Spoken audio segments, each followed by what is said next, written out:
What's up, buckaroos? Today we're going to talk about my new sword.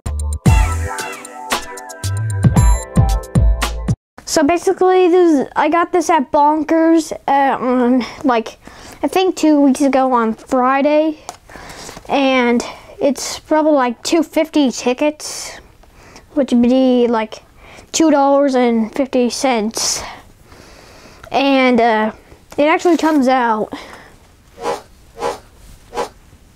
You can actually slice it. You can put it on your belt. Sometimes you can put it in wrong, but the side where it has like this needs to go on like that, and it has a cover. You could if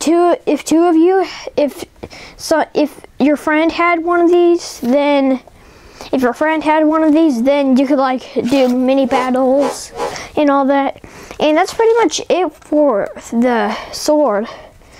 So see you guys. Bye.